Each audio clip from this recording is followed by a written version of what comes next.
बिस्मिल्लाहिर्रहमानिर्रहीम ला इलाहा इल्लल्लाह मुहम्मद रसूलुल्लाह। दोस्तों साढ़े उसते पैप ते बर्फ़ आ गई है। पैप ते बर्फ़ तां दी दी जी ने गैस बिल्कुल ही कोई नहीं है। एयर कंडीशन साढ़ा ना ना विद सूई साड़ी जी जीरो ते आ गई है। हुण असीं ते गैस फिल करां दे ते फिर वो साड़ी जी बर्फ़ ना गायब हो जाएगी।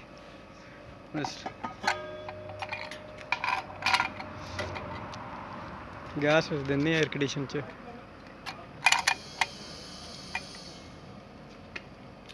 गैस फिल कर रहे हैं।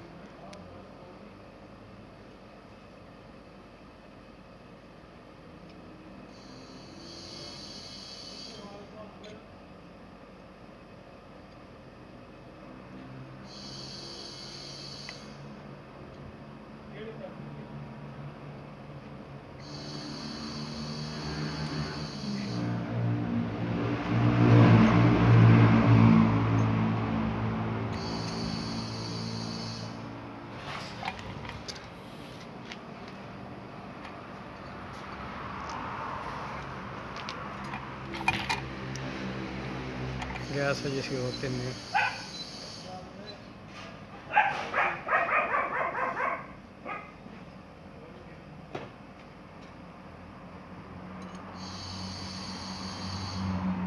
साढ़ा सिलेंडर गैस वाला और 407 नंबर असी डाल रहे हैं गैस।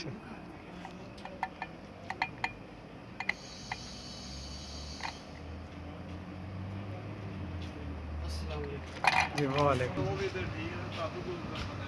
जग असी ला रहे हैं चेक कर रहे हैं लीकिंग इसकी अजे साड़ी गैस कम ही है पूरी नहीं हुई अजे बर्फ तैयार ही है पैप से।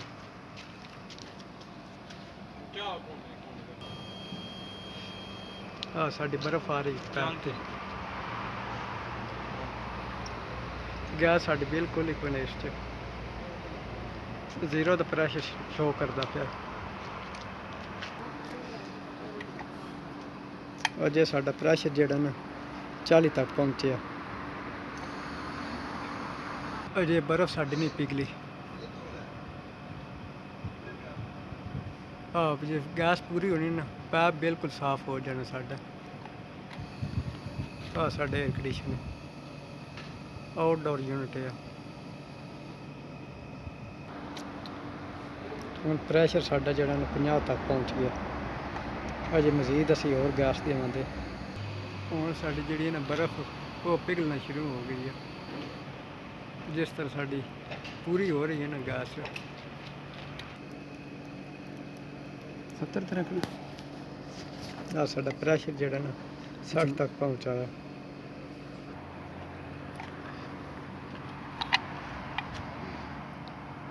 साडा जी 65-66 तक हो गया। साड़ी कूलिंग बेहतरीन कर रहा है एयर कंडीशन असीं जालियां भी चलान लगे हैं फिल्टर इसके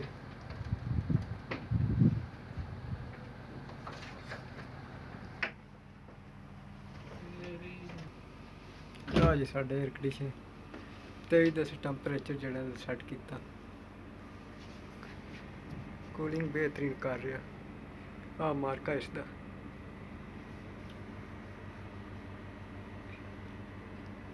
बंद करना फिर गैस साढ़े मुकम्मल हो गई। सिलेंडर जेड़ा ना बंद कर रहे हैं। ओके हो गया पहले तो गेज भी असीं बंद कर देने इत्थों बंद है जी इत्थों बंद। हुण असीं जेड़ा ना सब तो पैप उतारन लगे हैं। सानूं लड़ी जल्दी लानी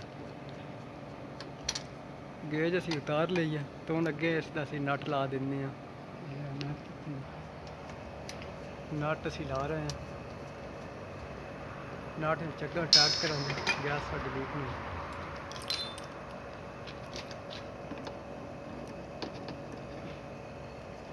दोस्तों आ तरीक़ेकार एयर कंडीशन चो गैस फिल करन दा।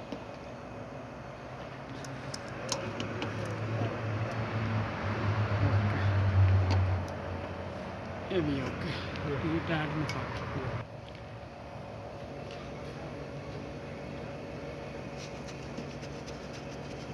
असीं चेक कर रहे हैं जोड़ इसके।